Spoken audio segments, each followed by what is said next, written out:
Alma y Vida. Formación de la Iglesia cristiana.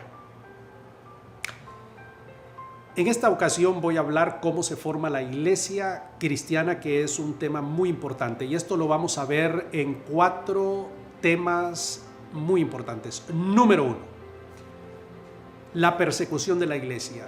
Inmediatamente después de la muerte de Jesús, los discípulos comenzaron a predicar el Evangelio y fueron perseguidos por los judíos que no aceptaban que Jesucristo era el Hijo de Dios, y por lo tanto hubo una confrontación y por ende una persecución. En segundo lugar, el Imperio Romano persiguió de una forma cruel a los seguidores y discípulos de Jesús, siendo Domiciano uno de los más crueles perseguidores de la Iglesia. Domiciano fue un emperador romano. También Nerón fue otro famoso emperador que persiguió la Iglesia y hizo grandes daños a los seguidores, llevándolos al circo y asesinándolos en un espectáculo sin precedentes. Número 2, el Edicto de Milán.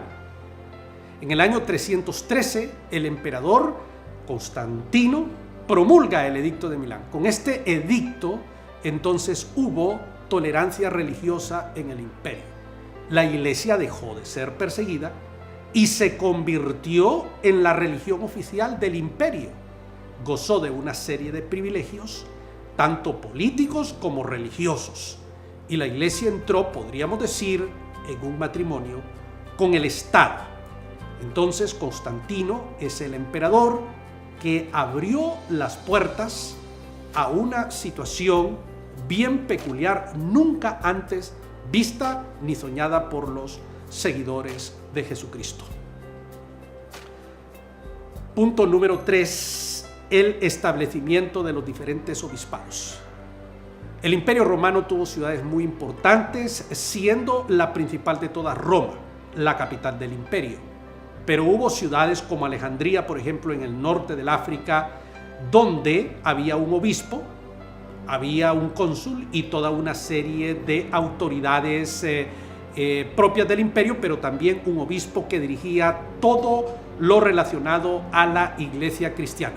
Otra ciudad fue Antioquía, era una ciudad importante y ahí había un obispo principal. Jerusalén, ahí también había un obispado, como también lo hubo después en Constantinopla, y en estas ciudades importantes del imperio había una iglesia catedral con su obispo que tenía una importancia muy importante en toda la comarca donde él dirigía todo su ministerio. Número 4, la jerarquía del obispo de Roma. Roma fue la capital del imperio y por lo tanto este obispo fue tomando una importancia en relación con los otros obispos de las otras ciudades del imperio. Entonces hubo una supremacía de este obispo en relación con el de Antioquía, con el de Alejandría, por mencionar algunas ciudades importantes del Imperio Romano de aquella época. Entonces, este fue el origen de lo que nosotros conocemos como el día de hoy el papado.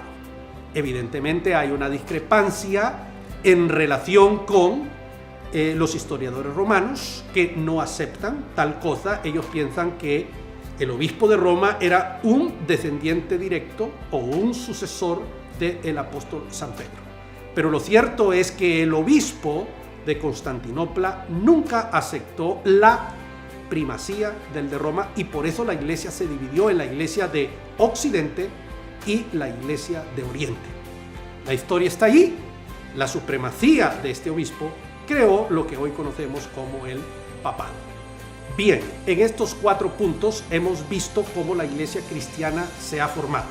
Primero, la persecución de la iglesia, luego el Edicto de Milán, luego el establecimiento de los diferentes obispos y finalmente la supremacía del obispo de Roma. Espero que este programa haya sido de ayuda para ustedes.